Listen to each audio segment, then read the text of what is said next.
I did some fun dyeing experiments over Memorial Day weekend, and I wanted to show them to you because they're very instructive about how different types of fiber take dyes, and they're even more instructive about how fiber blends take dyes. So let's start with the process I used, which is called ice dyeing. So you set up a some kind of container. I used I think it's a half size chafing dish, usually used in restaurant or food service settings. So it was long enough. It is just long enough that one of my 2 yard skeins can be pretty well stretched out in it, though I did not have space to stretch them all out, as we will see.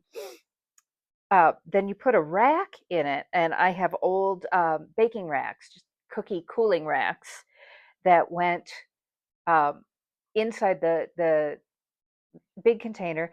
Then you put the pre-soaked and pre-mordanted yarn on top of that, or a swatches in some cases, or fabric, or whatever it is you're dyeing. Then you cover the whole surface with ice. Then you sprinkle the fiber reactive dye on top of that. And as the ice melts, the dye powder hits whatever it is you're dyeing, the dye stuffs, in random ways. You can never predict how ice dyeing is going to turn out.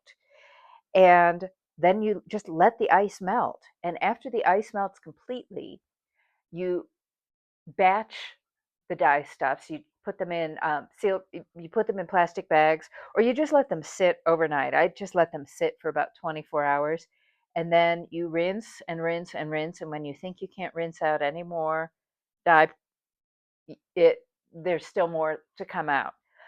So ice dyeing is an awful lot of fun. It is also the least efficient way of using the dye powder, which is to say you're going to use way more dye powder dyeing in this method than you are in just about any other fashion I can think of. But the results can be pretty spectacular as long as you you match the right dye, as long as you match the fiber reactive dye with the right dye stuffs. By which I mean fiber reactive dyes are designed to chemically bond to plant fibers. They also work on silk because silk breaks all the rules, and they work on other protein fibers, other animal fibers, but in a much more muted way. So the colors I chose for these experiments were called electric blue, and I can't remember what all they were, but they were very bright, and they show up most beautifully on this particular sample of handspun yarn, which is a silk and rayon mix.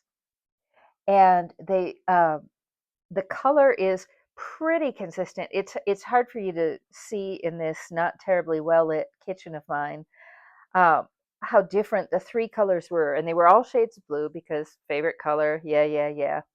Uh, but you can see a little bit of the brighter blue and then a darker blue, etc. And this is what, if you compared these colors to Dharma Trading Company's die card, this would be the closest to what the die card tells you to expect when you use these dye powders on plant fibers. Next in closeness is this blend I did of a cashmere singles and a sea cell singles. And I was just messing around when I plied these yarns together. And it was basically for an experiment to see what would happen.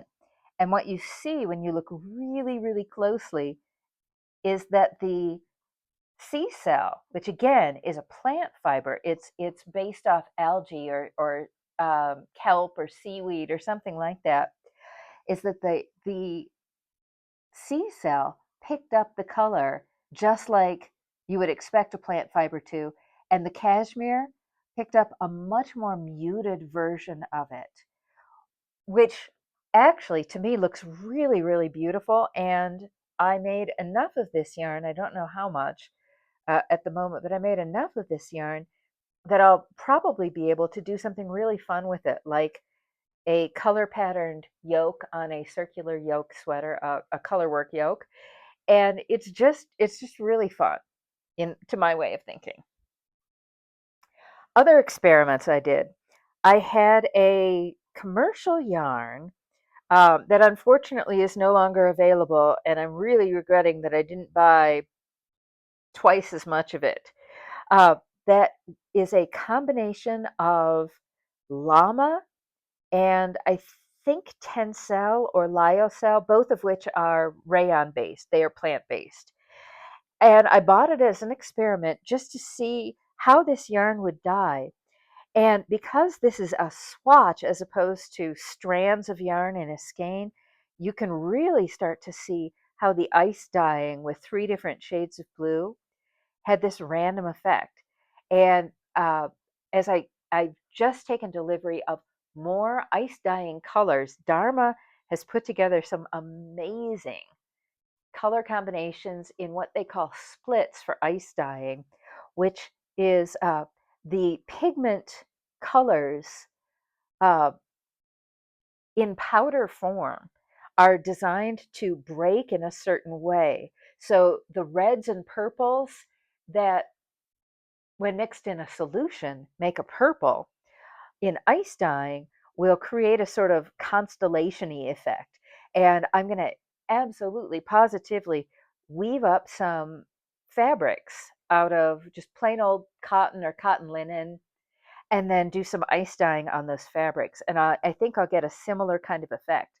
But even though this particular commercial yarn is a 50-50 split, the colors are pretty vibrant, not quite as vibrant as the 100% plant fibers, but it did pretty well. And another knitted swatch. Oh, and if you're wondering what these little bumps are, uh, these tell me what needle size I used.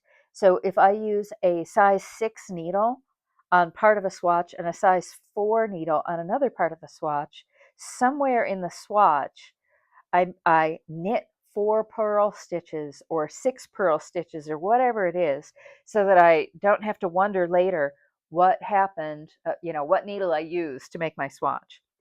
So this particular blend is a merino tencel blend, fiber blend from webs that I made into handspun yarn. And again, I just had no idea how it was going to dye up. And again, I am really loving. So the tencel, and I can't remember the proportion of the 2 fibers. The tencel picks up the colors at in a much brighter way, and then the merino part is a little more muted.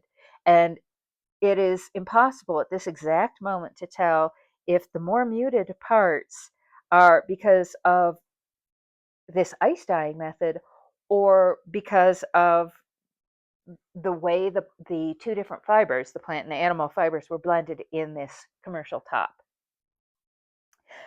Second to last, I've got a merino cashmere silk blend, and here the color way is much more muted. You can see that there's an electric, I think this is the electric blue, and then it gets into an even more muted blue, a not so electric blue, but it's pretty rocking because here the silk took up the dye the way you'd expect, and the 2 plant fibers, the merino and cashmere, took it up in a lesser way.